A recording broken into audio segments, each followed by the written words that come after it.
လွန်လေပြီးတော့အခါဝိဒေဟတိုင်းမိထီလာပြည်ကြီးမှာမဟာဇနကလူအမိရတဲ့မင်းကြီးတစ်ပါးစိုးစံခဲ့ပါတယ်ထိုမင်းကြီးမှာတားတော်နှစ်ပါးရှိပါတယ်တားတော်ကြီးအရိထဇနကအင်ရှိမင်းနဲ့တားတော်ငယ်ပေါ်လာဇနက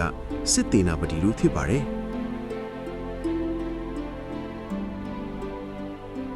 ခမေတော်နရွာဆန်မင်းနာတားတော်ကြီးအရိထဇနကကဘယင်ထစ်လာပြီး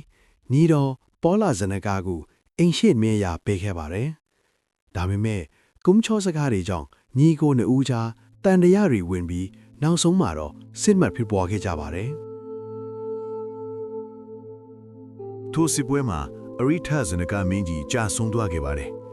ထိုအချိန်မှာကိုဝန်အရင်အမရှိနေတဲ့မိဖုရားကြီးဟာတားတို့ကိုကဲတင်ဖို့အတွက်မိထီလာကြီးကနေကာလစံပါဘီကိုခိုးထွက်ထည့်ရပါတယ်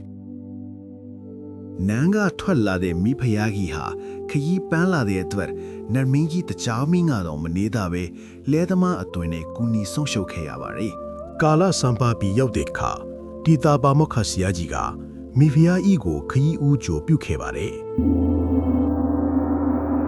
ကာလစမာပီမှာပဲမဟာဇနကလို့အမည်ပေးထားတဲ့မင်းသားလေးကိုဖွားမြင်ခဲ့ပါတယ်မင်းသားလေးအရွယ်ရောက်လာပြီးတငယ်ချင်းတွေက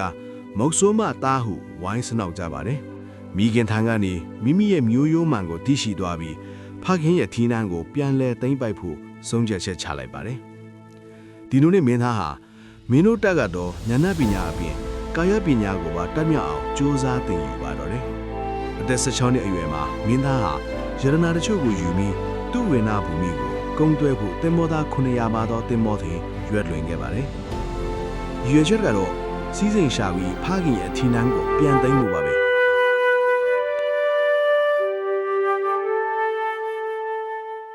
ဒါပေမဲ့ခရီးလမ်းမှာမမျော်လင့်မဲ့ပြင်းထန်တဲ့မုန်တိုင်းကြောင့်တင်မောကြီးဟာပင်လယ်အလယ်မှာပျက်စီးသွားပါတယ်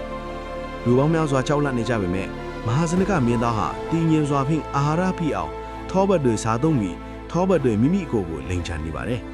ထို့နောက်ရွတ်တိုင်အမိပေါ်တက်ပြီးသားစားငါးများနဲ့ဝေးရာကိုခုံချကာဇွဲမလျှော့ပဲပင်လယ်ပြင်မှာကူးခတ်ပါတော့တယ်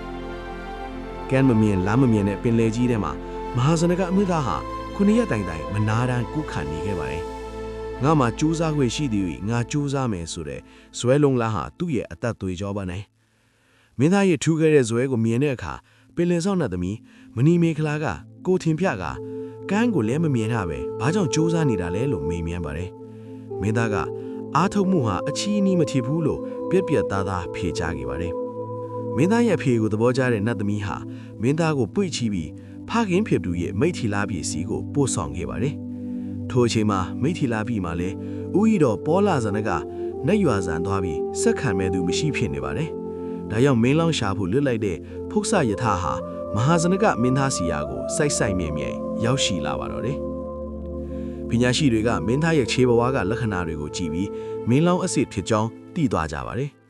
ဖုတ်တယထာဖြင့်မိထီလာသို့ယုံလာသောမဟာဇနကမင်းသားသည်ထီးနှန်းစက္ခဏာခက်ခဲသောပဟိလီများကိုဖြေဆိုရမည်ဖြစ်သည်